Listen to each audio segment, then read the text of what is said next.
মণিমালাস ব্লগে তোমাদের স্বাগত আর অনেক ভালোবাসা। আজকে কিন্তু আমার বাড়ির জন্মাষ্টমীর একটা মিষ্টি ব্লগ ভিডিও নিয়ে তোমাদের সামনে চলে আসলাম। জানি অনেকটা দেরি হয়ে গেল, প্লিজ তোমরা কিছু মনে করো না, কারণ এখনও বেশ কিছু ভিডিও আছে যা তোমাদের সামনে আনতে পারিনি।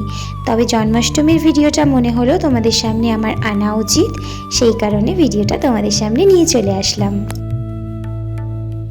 জন্মাষ্টমী পুজো করেছিলাম কিন্তু শনিবার দিন। আগের দিন রাত্রিবেলায় নিজে হাতে গোপালের জন্য করেছিলাম তালের বড়া, মালপোয়া আর নাড়ু। এতটা ব্যস্ত ছিলাম যে কারণে সেগুলো ভিডিও করতে একদম সময় পাইনি। শুতে শুতে বেজে গেছিল প্রায় 2টা। পরের দিন সকাল সকাল উঠবার কিন্তু তারাটাও ছিল। পরের দিন আমাদের গপু সোনাকে কিন্তু মিষ্টি করে সাজিয়ে স্নান করালাম আমি। আর দেখো আমাদের গোপালকে আজকে এত ভালো লাগছে। গোপালকে আমাদের রোজই ভালো লাগে, তবে আজকে যেহেতু ওনার বার্থডে সেই কারণে কিন্তু গোপালকে আরও বেশি ভালো লাগছিল। দেখো গোপালকে কিন্তু সাজিয়ে দিলাম। গোপালের যে সমস্ত অলংকার আমরা পরাই সেগুলো কিন্তু আমি আগে থেকেই দোকান থেকে রং করিয়ে এনেছিলাম। আর গোপালের জন্য এই মিষ্টি একটা হোয়াইট কালারের জামা আমি পছন্দ করে এনেছিলাম। তারপর দেখো গোপালকে সুন্দরভাবে সাজিয়ে দিলাম। তোমরা হয়তো বলবে জন্মাষ্টমীর পুজো তো রাত্রিবেলা হয়, এখন কেন? অনেকের বাড়িতেই কিন্তু দুপুরবেলাতেও হয়, আমাদের বাড়িতে কিন্তু দুপুরবেলাতেই পুজোটা করা হয়। জন্মাষ্টমীর দিন কিন্তু আমরা কোনো রকম অন্নভোগ ঠাকুরকে দেই না, অর্থাৎ অনেকে খিচুড়ি কিংবা পায়েস এরকম ধরনের ভোগ ঠাকুরকে নিবেদন করেন, কিন্তু আমরা করি না। এমনকি গোপালকে কিন্তু আমরা ছানার পায়েস এনে নিবেদন করে থাকি।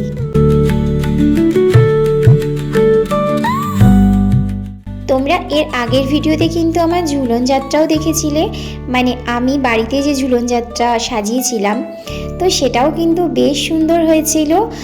তোমাদের অনেকেই কমেন্ট করেছো, আর যারা যারা আমার ঝুলন যাত্রার সাজানোতে কমেন্ট করেছো তারা কিন্তু আমার এই জন্মাষ্টমী যে আমি করেছি বাড়িতে সেটা কেমন লাগলো, সাজানোটা কেমন লাগলো, পুজোটা সবটাই কিন্তু কমেন্ট করে জানিও। আর তোমাদের কাদের বাড়িতে জন্মাষ্টমীর পুজো হয় সেটাও কিন্তু আমার কমেন্ট সেকশনে এসে জানিয়ে যাবে। আমি কিন্তু অবশ্যই তাদের পরিবার থেকে ঘুরে আসবো এবং তাদের ভিডিও দেখে কমেন্টও করে আসবো। তো দেখো এরপর দুপুরের বেলা, দুপুরবেলা কিন্তু আমি গোপালকে মানে বাচ্চাদেরকে যেরকম বা বার্থডে যার হয় তাকে যেরকম সাজিয়ে দেওয়া হয় আমিও ঠিক সেরকমভাবে সাজিয়ে দিলাম। এক জায়গায় 5 রকমের মিষ্টি, তারপর যেহেতু গোপাল হচ্ছে আমাদের একটা বাচ্চা ছোট, সেজন্য ক্যাডবেরি অবশ্যই প্রত্যেকটা নিরামিষ।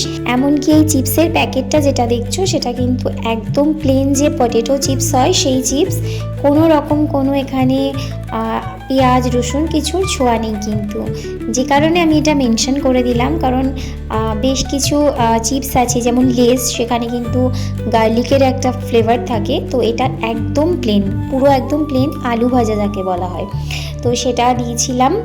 আর দেখো এরকম দিয়েছিলাম ফল, আর হ্যাঁ লুচি সুজি, তারপর হচ্ছে আলু ভাজা এগুলোও করে দিয়েছি। তো ব্যাস এগুলোই ছিল গোপালের বার্থডের যে খাওয়া দাওয়া সেটা। আর যারা নিমন্ত্রিত ছিল সেই ভিডিওটাও তোমরা পেয়ে যাবে। তো কেমন লাগলো আজকের এই জন্মাষ্টমী ভিডিও অবশ্যই কমেন্ট করে জানিও। ভালো লাগলে অবশ্যই লাইক করো আর ভিডিওটা শেয়ার করতে ভুলো না। আবার নতুন ভিডিও নিয়ে চলে আসবো। ভালো দেখো, টাটা।